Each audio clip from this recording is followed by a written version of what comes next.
Hello everyone, welcome back to another DanMachi Memoria Freese video. So if you guys have been playing the new event, which is right here, Travelers, excuse me, and the Labyrinth, you know, there are a few things that come along with this. Of course, there's an exchange, there's a gacha, etc., etc., but by playing it and completing it basically, you have to play till basically the end of it, you are able to walk away with two things that are very, very important.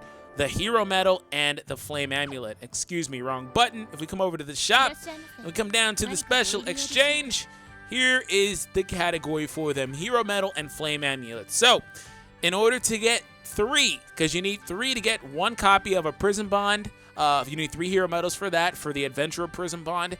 You need 3 of the flame amulets for the assist prison bonds. To go ahead and get those up to this point, the only way they've been acquirable is by playing the events, the tales that have been introduced into the game.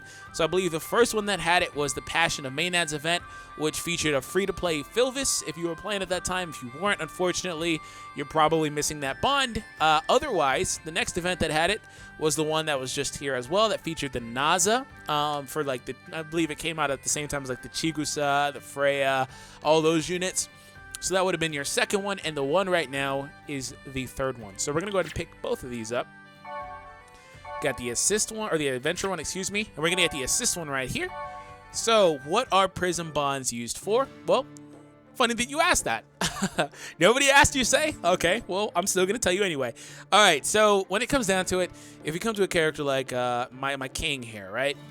When it comes to limit breaking, actually, he's not a good example because I need to finish him off there. You know what? Who's a good example?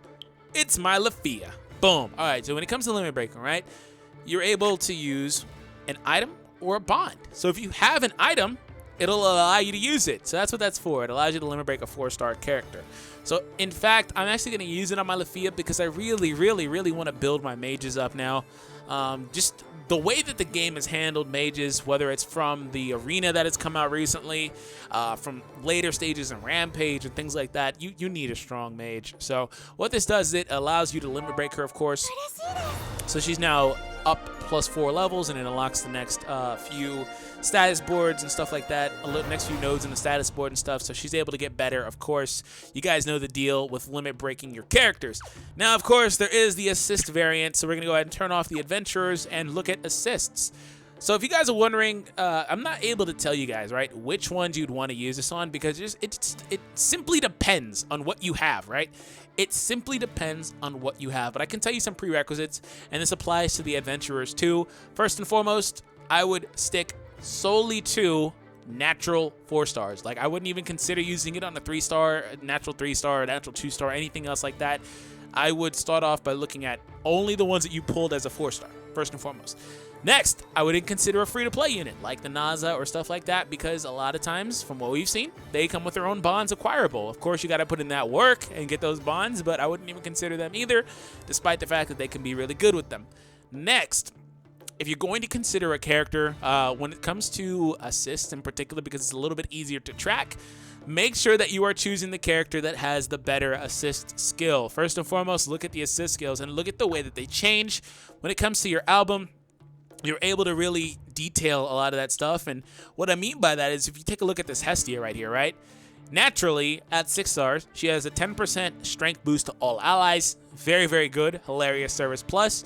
Now, she doesn't change that. No character changes that from what I've seen up until you get to the final limit break.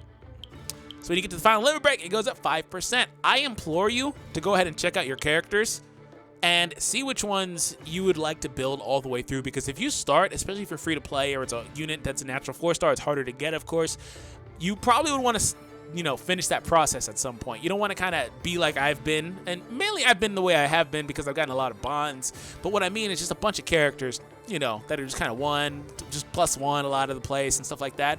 It's not bad. It's always definitely better to have anything. Something is better than nothing, but you know, like I'm saying, when it comes to using items like this, you would want to put it on a character that already has some progress, like a +1, +2, like I did with Lafia, etc., or even a character that's already +4 that you're almost completed, 3 or plus, like my king was here. You know, I seriously considered him, but just like I already have enough physical units, and I plan on actually making Kino a +5 at some point. So that's another reason why I didn't consider putting it into my Otaro there. But nonetheless, that's one thing that you would want to, you know, be aware of. Aside from that, I wouldn't bother putting it in a time-limited unit right now, and the reason being is because technically, if you just, again, do the grind, you can get the item from the exchange here, the Star Bond, and these would work. Right now, this one only works on Adventurers, and the other one that's going to come out would work on Assist characters. I do have a guide you guys can check out for this as well. It'll be annotated in the last 20 seconds of this video. So again, make sure you do the grind, and if you do the grind, you're good. If you don't have access to that, you can't do the grind for whatever reason after looking at my guide, you know, things of that nature, then I guess, you know, I'd consider it. Otherwise, I wouldn't. So just to kind of summarize a little bit, I'd kind of just go ahead and put them in the units that you plan on working on first and foremost. If you don't have a strong mage, I would strongly consider building up a mage if you're looking at your adventurers only. When it comes to assists, like I said, this applies to assists and adventurers. Start off with natural +4s. Might not want to put it into a time-limited unit, which if you guys are wondering what time-limited means, really, really quick and easy, I can show you. If we go over to the album and we take a look at this bell, it has a time-limited stamp on it. These characters are the ones that use the Star Bonds, and it would work on those guys. So that's something that you would want to, you know, be aware of. I wouldn't consider them right now. You could try the grind, etc., like I was saying just a moment ago. Otherwise, build up what you enjoy. I think that's very important as well. Don't worry about what's best, what's better. Build up what you enjoy. You know, and build up the characters that you like, because at the end of the day, there's always going to be characters that are better. Power creep will be a thing, etc., etc.